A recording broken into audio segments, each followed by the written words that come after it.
जिनका दर्शन पूजन करने से और वहाँ पहुँचने से हम बाद में कर लेंगे, कोई बात हमको शांति मिलती है और आध्यात्मिक ऊर्जा का संचार होता है। उनमें भी जो हमारे 4 धाम है वो अत्यंत प्रसिद्ध हैं, यमुनोत्री, गंगोत्री, केदार और बद्री।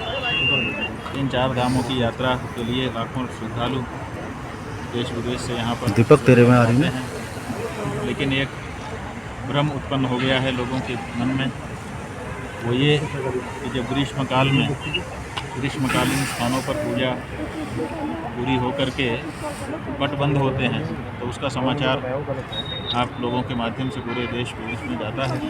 लोग समझते हैं कि पट बंद हो गया, फोन आ रहा है, देखो आपका भी हाल कर रहा लेकिन है, आप सच्चाई थोड़ा ये ऊपर कर लो। है कि भगवान की पूजा किसी एक दिन भी बंद नहीं होती है।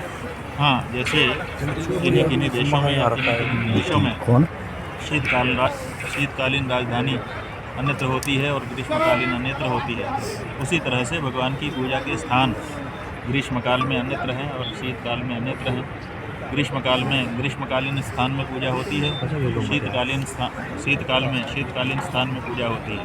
पूजा प्रतिदिन होती रहती है, वर्ष भर ये यात्रा चलती है। लेकिन भ्रम उत्पन्न हो गया था, जिसके कारण लोग ग्रीष्मकाल में तो इतना अधिक संख्या में यहाँ आते थे कि जगह नहीं मिलती थी और फिर 6 महीने तक यहाँ पर बिल्कुल लोग आते ही नहीं थे। तो हमने सोचा कि इस भ्रम को थोड़ा जाना चाहिए, इसीलिए पिछले वर्ष शीतकाल की 4 धाम की यात्रा हमने की और हमको बड़ा आनंद हुआ। हमने अपने अनुभव लोगों से साझा किए, उसके बाद यहाँ के लोगों को भी दीपक सिर कटरा और अब बहुत सारे दूसरे लोग भी इसके साथ उत्साहित हुए हैं। और इस बार जैसे पिछली बार हम गए थे तो हमारे साथ 50-60 लोग थे, इस बार और ज़्यादा लोग हो रहे हैं और दूसरे लोग भी जगह जगह से कह रहे हैं कि हम भी शीतकालीन यात्रा करेंगे। तो हम बताना चाहेंगे कि भगवान की जो धामों की पूजा है पूरे वर्ष होती रहती है, शीतकाल में शीतकालीन स्थान पर, ग्रीष्मकाल में ग्रीष्मकालीन स्थान पर। उस स्थान विशेष की यात्रा करने से 4 धाम की यात्रा का जो पुण्य है वो शीतकाल में भी मिलता है और ग्रीष्मकाल में भी मिलता है। और अब तो यहाँ की जो सरकार है, यहाँ के जो मुख्यमंत्री जी हैं, उन्होंने रस लिया है, रुचि ली है और सरकार को भी प्रेरित किया है। तो अब ग्रीष्मकाल के अतिरिक्त शीतकाल में भी यात्रा यहाँ पर संचालित होने लग गई है और बहुत सारी व्यवस्थाएं शासन के स्तर पर भी की जा रही हैं।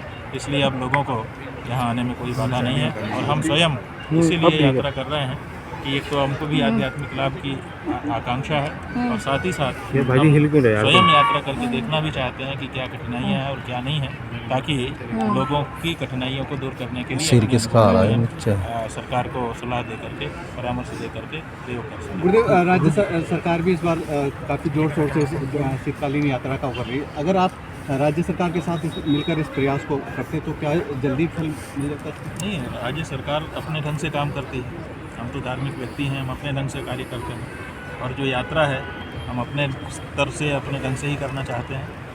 सरकार भी जागरूक हो गई और वो कर रही है, तो इससे बहुत लोगों को लाभ होगा और सरकार जहाँ पर भी हमारा सहयोग परामर्श चाहेगी हम उसके लिए उसको उपलब्ध हैं। कुछ मौसम के हिसाब से व्यवस्था अलग अलग करनी पड़ती है। पिछले साल आपने शुरुआत की थी, आप चौहान जी थोड़ा सिर पीछे कर क्या और व्यवस्थाएं हैं जो शीतकालीन देखते हुए होनी चाहिए?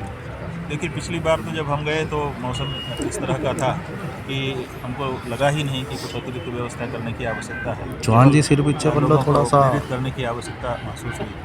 इस बार कहते हैं कि बर्फ़ पड़ी है, लेकिन बर्फ़ का जो आनंद है वो तो पिछली बार हमको नहीं मिला था, इस बार मिलेगा। तो जो होगा लौट करके हम जब आएंगे तो आपको बता पाएंगे। 370 में आपने जिक्र किया है कि उसमें गौ हत्या पर प्रतिबंध है, आपने उसका जिक्र किया है कि 370 हटाना।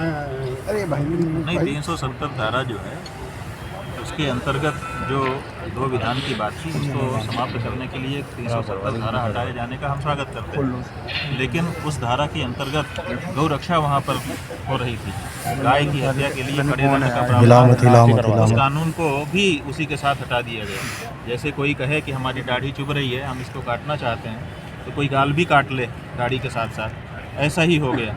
हम 370 धारा से जो लाभ ले सकते थे वो लाभ हमको लेना चाहिए था उसको हटा कर, लेकिन उसको हटाते समय हमको इस बात का क्यों ध्यान नहीं रखना चाहिए था कि इसको हटाने से अगर हम इसमें से नहीं बचाएंगे तो हमारी गौ माता की हत्या यहाँ पर भूल जाएगी, जो कि लंबे समय से वहाँ पर रुकी हुई थी। तो इस बात को ना तो देश को बताया गया कि धारा 370 हटा करके हमने यहाँ पर गौ हत्या को उचित वातावरण दे दिया, अब गौ हत्या यहाँ पे आराम से हो सकती है। देश से बताया भी नहीं गया और हटा दिया गया। तो जब हम कश्मीर गए अपनी भारत यात्रा के दौरान, तो वहाँ के लोगों ने हमको कहा कि हमें तो गौ हत्या की छूट मिल गई 370 धारा हटने से।